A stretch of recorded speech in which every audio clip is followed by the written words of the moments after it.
What's good, my dudes? We're back in the saddle with another YouTube banger, and today we're going to be talking about out of deck drawing in Skyweaver. It's a unique mechanic to this game, and it's really something that separates the mediocre players from the top tier ones. Especially if you want to play intellect and wisdom, you got to know how this shit works. So listen closely. All right, so out of deck drawing, for those who don't know, it's basically when you're drawing a card, but you don't have it in your deck. What happens is you lose 1 HP, and that card is automatically generated. Now, it's generated based on the cards that are available to your prism, the prism of the hero you're playing. But other than that, it's pseudo random, but it's not completely random. And that's where you can take advantage of your of this video and the knowledge I'm going to give you to really get a leg up on your opponent. So I think the best way to describe this mechanic is to start with an example. And one of the most well-known out-of-deck drawing types of cards is Earth Warden. Earth Warden belongs to Wisdom, and what happens is you play Earth Warden and he draws and attaches your lowest cost Earth spell to this unit. All fine and dandy if you have an Earth spell, but if you don't have an Earth spell in your deck, then what happens? Well, it's going to look for the lowest cost Earth spell in the prism, in this case, Wisdom, assuming that you're playing Lotus. Now, if you're playing dual prisms, then that complicates things, but let's, for the sake of this video, Discovery players, more focused on that, and it's going to be single prisms, mono prisms. So we're assuming you're playing an all Lotus deck, an all Wisdom deck, and you don't have any Earth spells in it, so Earth Warden's going to look for the lowest cost Earth spell in the entire prism, and that happens to be a little card called Rosewater Charm. Rosewater Charm is an Earth spell, and it's only 1 cost, and there are no other 1 cost Earth spells in the prism. So that means that you're pretty much guaranteed to get Rosewater Charm out of deck whenever you play Earth Warden. But unfortunately, it's not that simple. As if that wasn't complicated enough, you only get Rosewater Charm if you haven't already played it. Usually, the way that out of deck works is it's going to look for cards that meet the criteria of the draw, but it's not going to consider cards you've already played, at least not until it's rotated through all of the cards. So if you've already played a Rosewater Charm, then Earth Warden's going to look for the next lowest cost Earth spell in the prism and generate that on top of itself. So there are a bunch of cards like Earth Warden in the game. Most of them belong to the Intellect Prism. So I'm going to go through all of what I consider to be the most important ones so that you know exactly what to expect when you play these cards and can make the most of them, basically. So we already went over Earth Warden. That is an important one. Agility has its own out-of-deck drawing card that you probably should know about, and that is Lao Sensei. Lao Sensei, whenever you summon him, he draws and attaches your lowest cost air spell to the unit.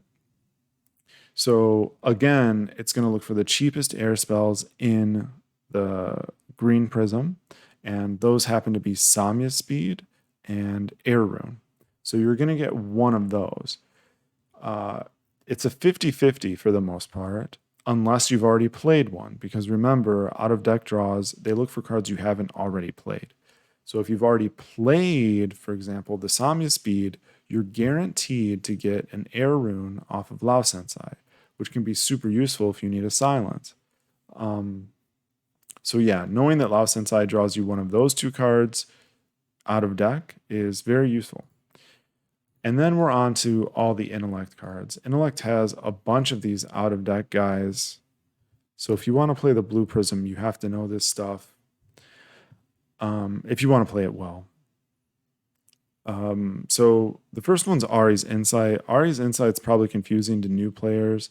The way it works is basically, let's say you're on your 7 mana turn. You play Ari's Insight, it reduces you to 6 mana, and then you draw a 6 cost card. If you don't have a 6 cost card in your deck, it will out of deck draw you a 6 cost card. But the exception to that is if you're way up at like 20 mana or something, then you play this, it brings you down to 19 mana, and you try and draw a 19 mana card. You can't out of deck draw a 19 mana card because that card doesn't exist. So then you're just wasting Ari's Insight. Nothing happens. I just wanted to point that out. It's hard to. So one of the, you can go for different things with Ari's Insight, and so there's too much to go over in terms of the specifics of what it could draw you. But I just wanted to make that basic point about it. Ghost Duster, this is another one that can get you all kinds of stuff, and it's going to get you stuff based on the element of the card that you dust with it. Because it can target any element, there's a lot of different things you can get. But in my opinion, some of the most noteworthy are if you target a metal card and you dust that, then you get an I Spy, which is a pretty good card. If you target a dark card, then you get a mutate. And if you target a fire card, you get Volcanic Potion, which can be a useful AoE. Now, all of that, of course, assumes you haven't already played those cards. And that it's out of deck, right? If you dust a metal card and you're expecting to get I Spy, but you have some other metal spell in your deck already, obviously you're not going to get the I Spy. It needs to be out of deck. That's the premise of this whole video. So Angler's another one that's good to know about. Angler draws the lowest cost water spell. So if you're playing Ari, the 2 lowest cost water spells are Water Rune and Ari's Insight. So knowing the Angler will probably get you those out of deck. In fact, it will every time. Not every time, but for the most part, that's useful info. Sometimes Water Rune can be really useful. So Cobalt gets you an I Spy out of deck, unless you've already played one, of course. Useful again because I Spy is a good card. And then Think Twice is the last one I'll mention. Think Twice will actually get you a doubling cube if you don't have any other mind spells in your deck and you haven't played a doubling cube. So doubling cube, yeah, if you're late game and you want some extra cards, it's cool. But if you play this kind of early on and you get yourself two doubling cubes, it's not always the best. So yeah, definitely keep that in mind with Think Twice.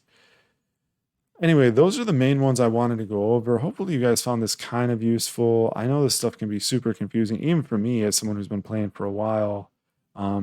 I think there's a good possibility I maybe messed some of this up. So if some of the shit that I said was inaccurate here, definitely call me out in the comments.